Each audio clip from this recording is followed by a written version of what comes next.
రాష్ట్రం మొత్తం 85 లక్షల మెట్రిక్ టన్నులు కుప్పలు కుప్పలుగా గుట్టలు గుట్టలుగా చెత్తంతా పేరకపోయింది. నేను ఇప్పుడే మా మంత్రిని అడిగా, నారాయణ గారు ఎన్ని రోజులు పడుతుందని అడిగా. సార్ 2 ఏళ్లు పడుతుందన్నాడు. 2 ఏళ్లు పడితే మనం పనిచేసినట్టు కాదు.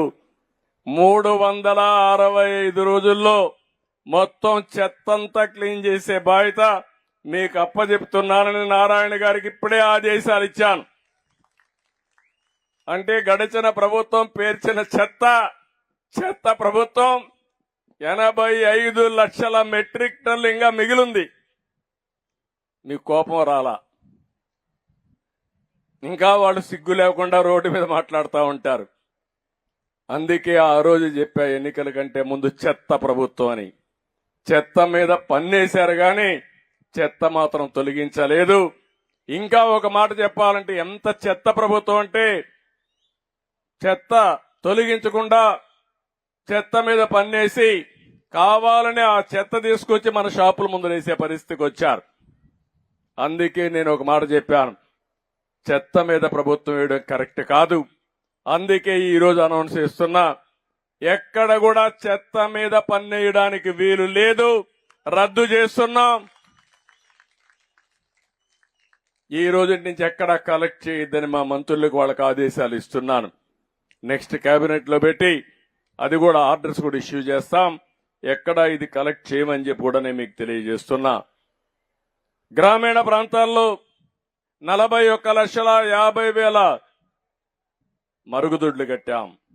2018లో ఓడిఎఫ్ గా రాష్ట్రాన్ని ప్రకటించాం. వేస్ట్ కాంపోస్ట్ ప్లాంట్లు గాని, బయో కంప్రెస్డ్ నేచురల్ గ్యాస్ ప్లాంట్లు గాని, వేస్ట్ ఎనర్జీ ప్లాంట్స్ కూడా పెట్టి పెద్ద ఎత్తున ముందుకు పోయాం.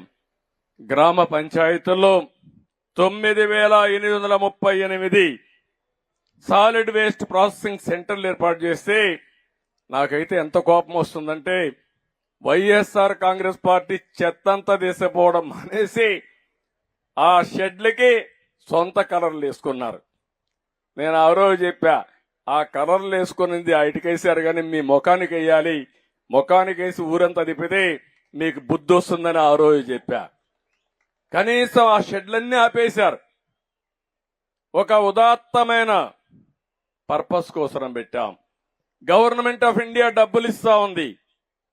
ఆ రోజు మేము ఇచ్చిన రికమెండేషన్ల పైన గవర్నమెంట్ ఆఫ్ ఇండియా డబ్బులు ఇచ్చే పరిస్థితి వస్తే అది కూడా వీళ్ళు ఇష్ట ప్రకారం చేశారు.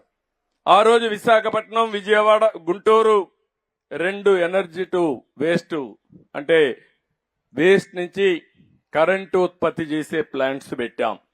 అవి 2 మాత్రం పనిచేస్తున్నాయి. కడవన్నీ విధ్వంసం చేశారు కానీ ఈ 2 వాళ్ళ విధ్వంసాన్ని నుంచి తట్టుకుని నిలబడుకున్నాయి. ఆ 2 పనిచేస్తున్నాయి. ఇప్పుడు మా మంత్రిని అడిగాను, భవిష్యత్తులో చెత్త రోడ్డు మీద ఉండడానికి వీలు లేదు.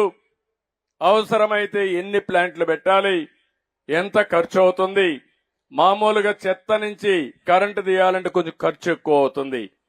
ఆ రోజుట్లోనే ఒక యూనిట్కి 7 రూపాయలు 8 రూపాయలు ఇచ్చాం. కొన్ని 9 రూపాయలు కూడా ఇచ్చాం. అవసరమైతే ₹1 ఎక్కువైనా పర్వాలేదు, ఒక 50 మెగావాట్లు అవుతుంది. దీనివల్ల ఆరోగ్యం బాగుంటుంది.